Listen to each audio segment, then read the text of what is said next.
Okay, so I was gonna do a recording later, but I just lucked on this and I wanted to show you guys this. So I've got this thing about the flat Earth. This question that I've got that to me is a deal breaker for flat Earth, and it's the idea that if you have a flight going from anywhere in South America west to like Sydney or New Zealand, which seem to be the common flights on most of the websites that I checked, if the flat Earth model works, then it's physically not possible for a flight to leave somewhere like Santiago, Chile, or anywhere in Peru. You'll see that this flight's leaving Santiago, Chile.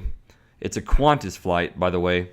En route, landing in 4 hours, 4.5 hours. So just so you understand, if the Earth is round as it is, then this flight should take 12.5 hours, and it's about 6,000 miles, almost exactly. And if the Earth is flat, then this flight is almost 7 times that long. It's something like 40,000 or 45,000 miles. So imagine an airliner flying at 600 miles an hour or whatever, how long that takes. So we're talking a huge discrepancy here, right? So this is an irreconcilable difference. It's a zero-sum argument.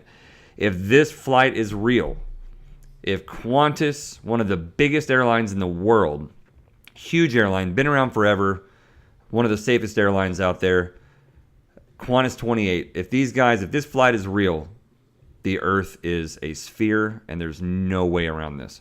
So this is, as of this video, it's 10:59 p.m. Central Standard Time in the U.S. on Tuesday, November 14th, 2017. So you can look up all the flight records for this flight at a later date if you want to.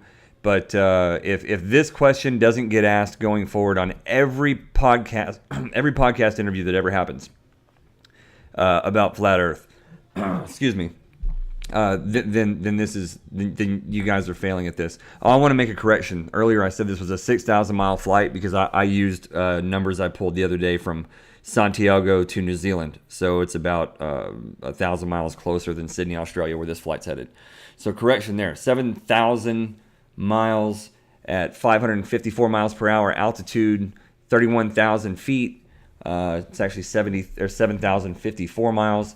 They got the route coordinates right there. So you guys, if someone has any friends or family in Sydney, if you're a flat earther, if you want to go see if that flight pulls up, you can do that. If you're in Sydney and you're a flat earther and you don't do that, you're lazy, because you can make your case or break it right now. So I'd be really curious to see what you guys can do with this. If you go pull these records, if anyone has any problems with it, I'd really like to see the videos where they find out that this flight didn't happen. I can assure you, I lack any sort of technology capable of faking this video. So check this out. This flight's pretty interesting. Obviously, this is exactly where you would expect this flight to be flying if the Earth was a sphere. Take 1 minute, and I'm going to pull up a flat Earth model just to show you guys what you would have to believe about this flight if you believe that the Earth is flat. So here's what you have to believe. Check this out. This is fucking beautiful. If you're down here on the west coast of South America, leaving Chile, going to Sydney, Australia, on the flat Earth model here, you have to fly north up the entire western coast of South America. So you have a bunch of people on this plane that presumably are expecting, in this case, a 7,000 mile flight, 13, or 14 hours, whatever it was. Now you've got a 40 to 45,000 mile trip across the entire flat Earth here. And you got people going all the way up the west coast of South America, over the Caribbean, over Mexico, over North America, over the North Pole, over the eastern seaboard of Russia and Siberia and China, it looks like, and all of Southeast Asia. Almost. I guess you might swerve out over here, but you're still going over you're going to go over the western coast or eastern coast of Australia as well. This is absurd. It's not possible this does it for me. So I'd love to hear your comments on this. That's it. Appreciate you guys watching. Thanks. Subscribe, like, do all that stuff. Appreciate you.